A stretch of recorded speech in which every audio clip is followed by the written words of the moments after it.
ಇನ್ನೊಂದು, ನಮ್ಮ ಮೈಸೂರು ಮಹಾರಾಜರು, ರಾಜ್ಯವಿಲ್ಲದ ಮಹಾರಾಜರು ಯದು ಯದುವೀರವರ್ಧ ಒಡೆಯರು, ಅವರು ಮಾತಾಡುವಾಗ ಒಂದು ಮಾಧ್ಯಮದ ಮುಂದೆ ಒಂದು ಮಾತು ಹೇಳ್ತಾರೆ.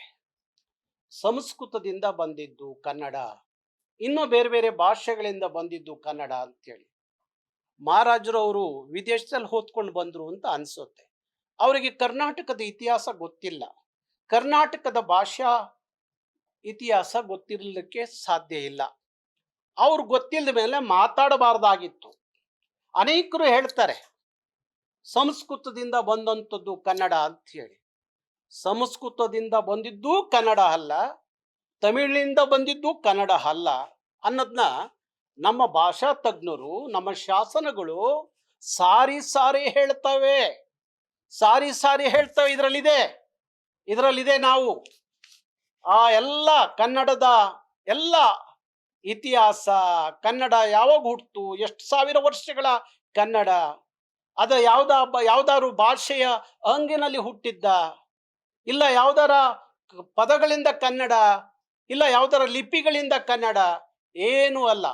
ಕನ್ನಡಕ್ಕೆ ತನ್ನದೇ ಆದಂಥ ಎಲ್ಲ ಸ್ವಂತಿಕೆಯಿಂದ ಕನ್ನಡ ಇವತ್ತು ಬೆಳೆದು ನಿಂತಾಗ ಕೆಲವು ಪದಗಳು ಕನ್ನಡದ ಒಳಗೆ ನುಗ್ಗಿರಬಹುದು ಅಷ್ಟೇ.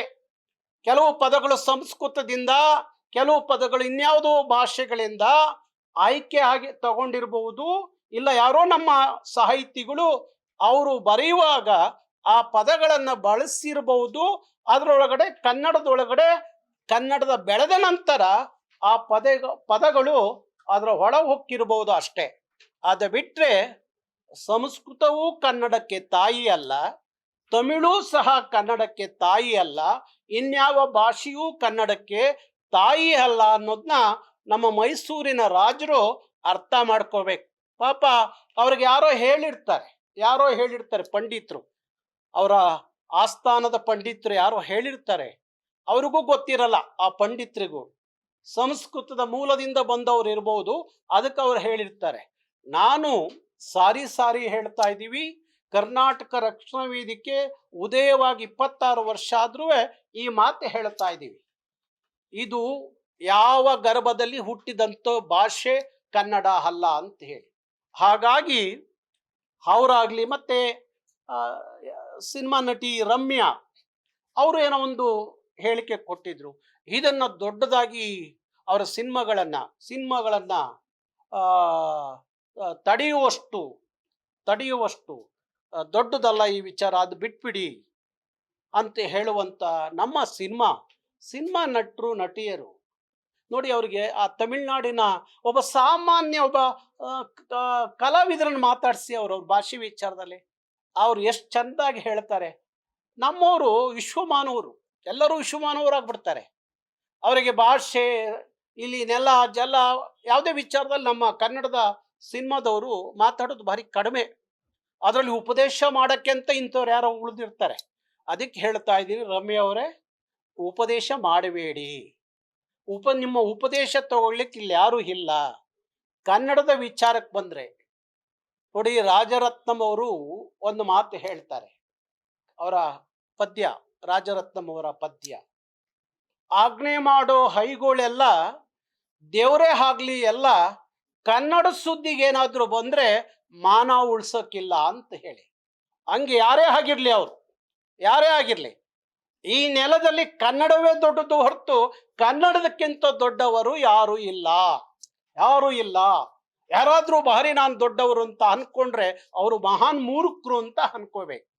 ಅದಕ್ಕೋಸ್ಕರ ಆ ಮೂರ್ಖತನದ ವಿಚಾರಗಳನ್ನ ನೀವು ಯಾವುದೋ ಒಂದು ಉದ್ದೇಶ ಯಾರನ್ನೂ ಸಮರ್ಥನೆ ಮಾಡ್ಕೊಳ್ಳುವಾಗ ವ್ಯಕ್ತಪಡಿಸಬೇಡಿ. ದಯವಿಟ್ಟು ನೀವು ಯಾರಾದ್ರೂ ಬುದ್ಧಿ ಹೇಳೋರು ಇದ್ರೆ ಕಮಲಾಸನ್ಗೆ ಹೇಳಬೇಕು ಹೊರತು ಕನ್ನಡಿಗರಿಗೆ, ಕನ್ನಡ ಹೋರಾಟಗಾರರಿಗೆ ಯಾರು ಹೇಳುವಂಥದ್ದು ನಿಮಗೆ ಅಲ್ಲ ಅನ್ನೋ ಮಾತನ್ನ ಹೇಳ್ತಾ, ಹಾಗೆ ಇವತ್ತು ಮತ್ತೆ ಕಮಲಾಸನ್ ಅವರು ಹೇಳ್ಕೊಂಡಿದ್ದಾರೆ, ಸಮರ್ಥನೆ ಮಾಡ್ಕೋತಾರೆ. ಇಲ್ಲ, ನಾನು ಆ ಥರ ಕ್ಷಮೆ ಯಾರನ್ನು ಕೇಳಲ್ಲ, ಕ್ಷಮೆ ಕೇಳುವಂಥ ಪ್ರಶ್ನೆನೇ ಇಲ್ಲ, ನಾನು ಹೇಳಿದ್ದು ಸರಿ ಅಂತ ಹೇಳಿ ಸಮರ್ಥನೆ ಮಾಡಿಕೊಳ್ಳುವಂಥ ಕಮಲಾಸನ್ ಅವ್ರ ಸಿನಿಮಾ 5ನೇ ತಾರೀಕು ಬಿಡುಗಡೆ ಆಗಬೇಕು ಕರ್ನಾಟಕದಲ್ಲಿ ಅನ್ನೋದಾದ್ರೆ ಈಗಲೂ ಕಾಲ ಮಿಂಚಿಲ್ಲ. ಕಮಲ್ ಹಾಸನ್ ತಾವು ಮಾಡಿದ ತಪ್ಪಿಗೆ, ಮಾಡದೇ ಇದ್ದ ತಪ್ಪಲ್ಲ, ಮಾಡಿದ ತಪ್ಪಿಗೆ ನೀವು ಕ್ಷಮೆ ಯೋಚಿಸಲೇಬೇಕು. ಕರ್ನಾಟಕದಲ್ಲಿ ಯಾವನಾದ್ರೂ ಒಬ್ಬ ನಟ ನಟಿ ಏನಾದ್ರೂ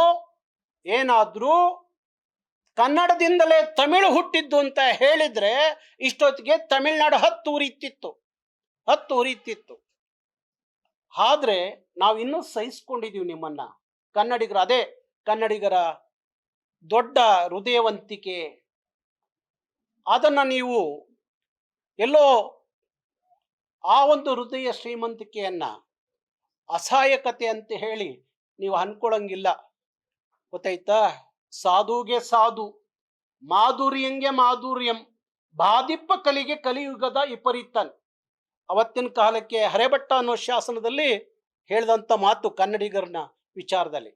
ಹಾಗಾಗಿ ಕನ್ನಡಿಗರನ್ನ ಯಾರೇ ಕೆಣಕಿರೋ, ಕನ್ನಡದ ಬಗ್ಗೆ ಯಾರೇ ಮಾತಾಡಿದ್ರು, ಕರ್ನಾಟಕದ ಬಗ್ಗೆ ಯಾರೇ ಮಾತಾಡಿದ್ರು, ಕರ್ನಾಟಕ ರಕ್ಷಣಾ ವೇದಿಕೆ ಅವ್ರನ್ನ ಬಿಡಲ್ಲ.